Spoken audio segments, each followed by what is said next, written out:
Hey guys, we just got some new data out in terms of the Morning Consult releasing their quarterly approval-disapproval numbers of all 100 U.S. senators. Now, to make this a little bit more interesting, what I'm going to do is fill out a hypothetical 2020 Senate map based on these incumbent senators who are in races that are currently rated as either toss-up, leans, or likely, and if their approval numbers are higher than their disapproval, we're going to be giving them the win in their re-election bid.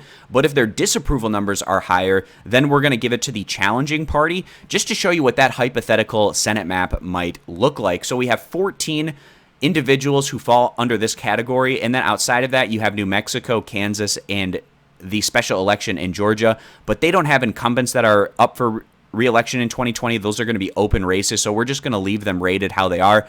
But the other 14 seats, we're going to go through and see where those senators are currently at. And then obviously when I make my final Senate predictions, I'm going to be using a lot more criteria other than simply the approval-disapproval numbers of these incumbent senators, but it is an important piece of information to take a look at. So we're going to start out west, the state of Arizona, and it's Martha Mcsalley. She's at 37% approval, 40% who are disapproving of her, so she's underwater by 3 percentage points. I actually think that she has a tougher potential matchup here in 2020 going against the astronaut Mark Kelly, who's fundraised very well and has relatively strong name recognition. In contrast to her 2018 race that she had in Arizona against Kyrsten Sinema, she fell in that one statewide, but then was appointed to the Senate seat, and now she's going to have to win it in 2020. Not going to be easy for her, especially with her approval numbers underwater. So that one going to the Democrats. Moving over to Colorado, the Republicans also have the incumbency advantage here with Cory Gardner.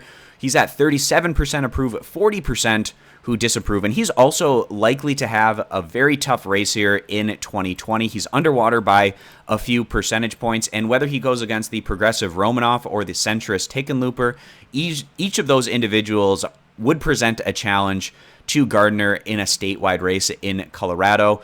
And since he's underwater, we're going to be giving that one as a lean over to the Democrats. Now we're going to move up to the state of Montana. Steve Daines, 47% approve compared to 31% who disapprove. So pretty decent numbers there, 16 percentage points above water. I actually think that the Democrats could have posed a significant challenge to the Republicans in this instance if Steve Bullock would have decided to run. Of course, Bullock decided that he was going to try to go for the presidency, and that didn't really get off the ground. But then he declared after he stepped down from running for the presidency that he would not be running in this Senate race. So that kind of opened things up a bit more to make it a bit easier for the Republicans to win this one. It looks like Wilmot Collins might be the challenger on the Democratic side, and he's just not as well known in Montana, but we'll see how that race plays out. But obviously in this instance, with Daines significantly above water with his approval, we're going to be giving him that one. Now we'll go down and take a look at Texas with John Cornyn. 44% approve compared to just 25% who disapprove, but he also has a relatively large number of people who don't have an opinion of him, which means he has relatively low name recognition, which isn't ideal for an incumbent, but still nonetheless 19 percentage points above water with his approval is a positive sign for Cornyn, and he doesn't have to go against Beto O'Rourke, who was the challenger to Ted Cruz in 2018, who made things very competitive. It's going to be a situation where Cornyn goes against a Democrat who isn't as well known as O'Rourke, which perhaps makes things a bit more manageable for him, and going to be giving that one as over to the Republicans, obviously, in this instance with Cornyn above water. Now we'll move up to the state of Iowa there in the Midwest, and that's going to be Joni Ernst.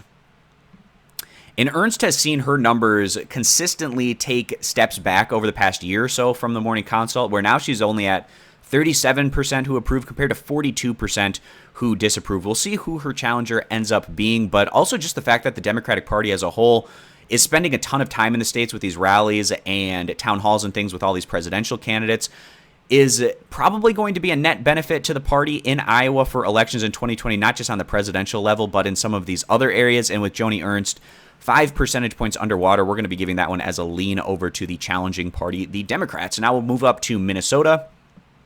And this one's going to be Tina Smith. She's at 42% approve, 29% who disapprove. And she actually just won the special election in the 2018 midterms.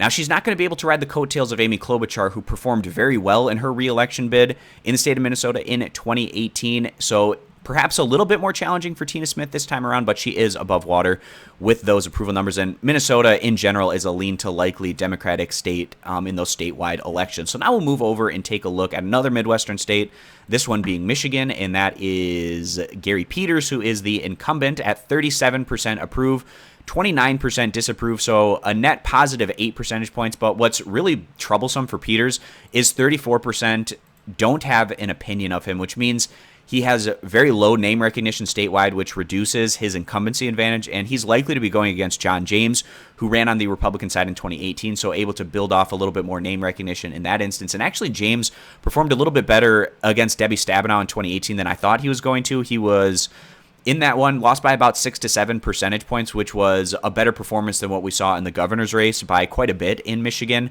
in 2018. So likely to be a relatively competitive race, but going to be giving this one to Gary Peters. It is also worth noting that Gary Peters won his Senate race in 2014 for the Democrats, and that was a really poor year for Democratic voter turnout. So that's something that he can put a feather in his cap on and show you that he has strength even in a year where the Democrats had relative weakness. He was able to win statewide there in 2014. So now we'll move it down and take a look at Kentucky. And of course, everyone knows who the Kentucky senator is. That is the majority leader, Mitch MCConnell. And pretty devastating numbers for him at 37% approve compared to 50% who disapprove. Kind of like what we saw in the governor's race with the incumbent Republican Bevin, who had very poor approval numbers, and he went on to lose his race as a result. Now, McConnell has won Senate races in Kentucky in the past with not great approval numbers. We'll see how that affects him in this one, but since he's significantly underwater, we're just going to give this one as a slight lean over to the Democrats. And again, obviously there's a lot more factors that are built into it than just approval, disapproval numbers, but that's just simply the criteria that we're going to be going on in this video. So now we'll take a look at some of these southeastern states, going over to Mississippi, and that's going to be Cindy Hyde-Smith, who won the special election race in the midterms, and she's quite a bit above water, 47% approve, 31% who disapprove, so giving that one over to the Republicans. And then Alabama, that is a race that Doug Jones won in a special election against Roy Moore.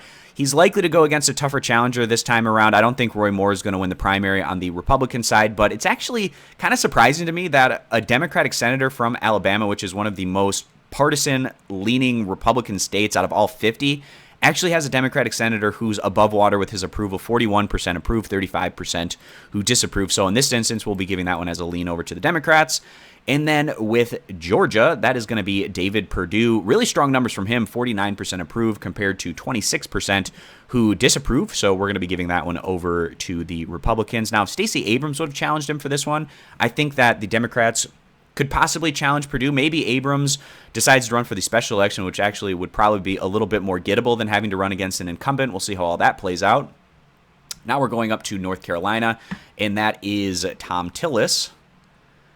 And Tillis's numbers not great because he's underwater with 34% approve, 37% who disapprove, but he's also not all that well known with 29% of people who haven't formed an opinion of him, which means his incumbency advantage isn't as strong. But given who the Democrats have in their primary, not individuals who are all that well known. So we'll see how that shakes out. I don't think they're necessarily the strongest Democratic challenger in those particular instances. We'll see what the polling has to say once we get through primary season. But since Tillis is underwater here, we're going to be giving that one over to the Democrats.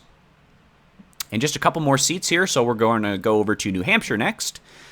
And New Hampshire is here with Jan Shaheen, and her numbers are looking pretty strong here. 52% approve, 37% who disapprove. She's very well known in the state with only 11% who don't have an opinion of her. Also, New Hampshire tends to lean over to the Democrats in these instances with these statewide races on the federal level, so giving that one over to the Democrats. And just one more state here, Maine, and it's actually pretty devastating for the incumbent, who is going to be Susan Collins in that instance. 42% approve, but 52% who disapprove. That is the highest number of all 100 U.S. senators in terms of disapproval numbers. And Collins has seen her numbers significantly backdrop over the past year, or ever since the whole Brett Kavanaugh Supreme Court scenario. So Collins, she's going to be in a fight for her life if she even ends up winning the Republican primary where she's going to be challenged.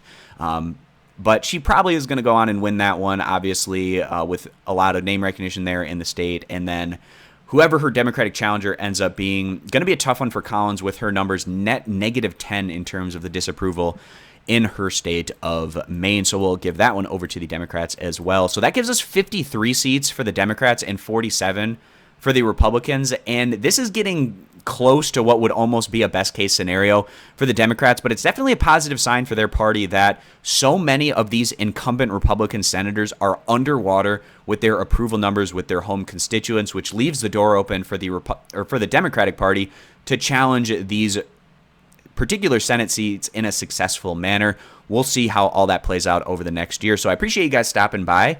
Consider subscribing to the YouTube channel, and I hope to see you guys back here for future videos.